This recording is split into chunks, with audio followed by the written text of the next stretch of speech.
ఓం శాంతి. శివపరమాత్మ మహావాక్యాలు.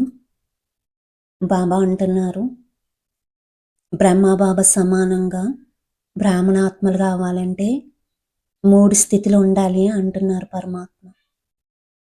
1 తెలుసుకోవడం, 2 అంగీకరించడం, 3 నడవటం.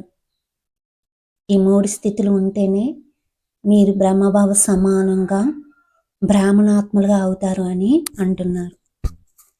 మరి వాక్యాల గురించి ఏం చెప్తారు మహావాక్యాలు? ఇంకా మనం తెలుసుకుందామా?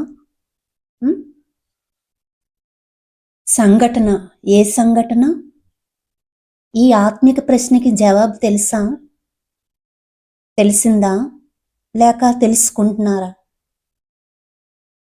తెలుసుకున్నారు, మంచిదే. ఏదైతే తెలుసుకున్నారో దానిని అంగీకరించి ఆ విధంగా నడుస్తున్నారా?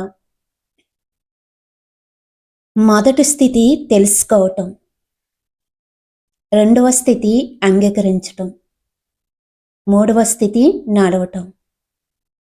మీరు ఏ స్థితి వరకు చేరుకున్నారు? చివరి స్థితి వరకు చేరుకున్నారా?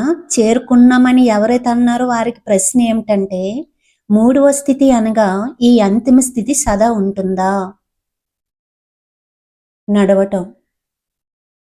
3వ స్థితికి చేరుకోవటం సహజం, మరి చేరుకున్నారు కూడా.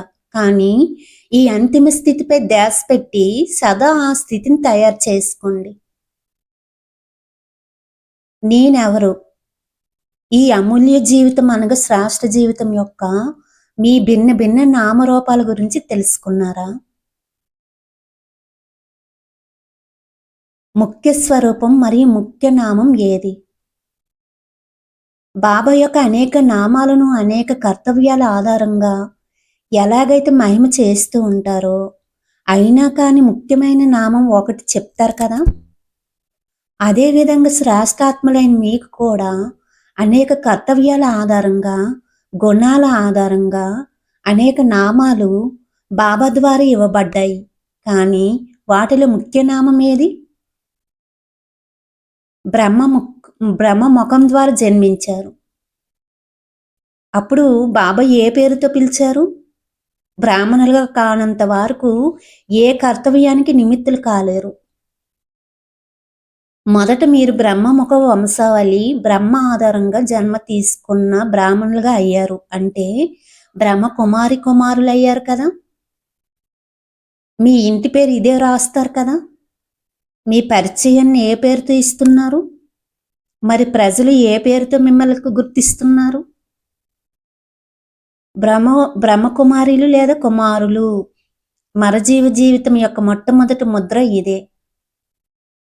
బ్రహ్మకుమారుడు లేక కుమారి అంటే శ్రేష్ఠ బ్రాహ్మణత్వం. మొదట జన్మించారు అనగా బ్రాహ్మణులుగా అయ్యారు. ఆ బ్రాహ్మణత్వం యొక్క మొదటి పేరు బ్రహ్మకుమారులు. ఇది మొదటిదే, కానీ చివరి స్థితి సదా ఉంటుందా? ఏంటి? నడవటం. అంటే ప్రతి మాట, కర్మ, సంబంధం, సంప్రదింపులు మరియు సేవ అన్నిటిలో కూడా బ్రాహ్మణ స్థితి అనుసారంగా ప్రత్యక్ష జీవితంలో నడుస్తున్నారా? సంకల్పంలో లేదా మాటల్లో కూడా శూద్రత్వం అనేది అంశం మాత్రంగా కూడా కనిపించకూడదు. బ్రాహ్మణుల యొక్క సంకల్పం, మాట, సంస్కారం, స్వభావం మరియు కర్మ ఎలా ఉంటాయి ఇంతకు ముందు కూడా చెప్పాను. దాని అనుసారంగా అలాంటి స్థితి సదా ఉంటుందా? బ్రాహ్మణులైన మీ యొక్క ప్రతి కర్మ లేదా ప్రతి సంకల్పం బ్రహ్మబాబా సమానంగా ఉంటుందా? తండ్రి ఎలాంటి వారు అలాంటి పిల్లలు. స్వభావం, సంస్కారం, సంకల్పాలు తండ్రివి ఎలా ఉంటాయో పిల్లలు కూడా అవే కదా. మరైతే బాబాకి వ్యర్థ సంకల్పం నడుస్తాయా లేదా బలహీన సంకల్పాలు ఉత్పన్నం అవుతాయా? బాబాకి అలాంటి సంకల్పాలు రానప్పుడు బ్రాహ్మణులకి ఎందుకు వస్తున్నాయి? బాబా స్థిరమైన స్థితిలో సదా స్థితి అయి ఉంటారు.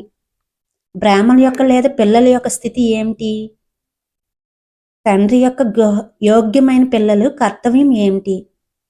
ఏమైతే తండ్రిని అనుసరించడం. ముఖ్యంగా అంతిమ స్థితి గురించి చెప్పారు మురళిలో. నడవటం. ఫస్ట్ తెలుసుకోవడం, తర్వాత అంగీకరించడం, తర్వాత నడవటం. ఈ అంతిమ స్థితి, మూడవ స్థితి ఏంటి? నడవటం. ఇది మీకుందా లేదా అని అడుగుతున్నారు బాబా.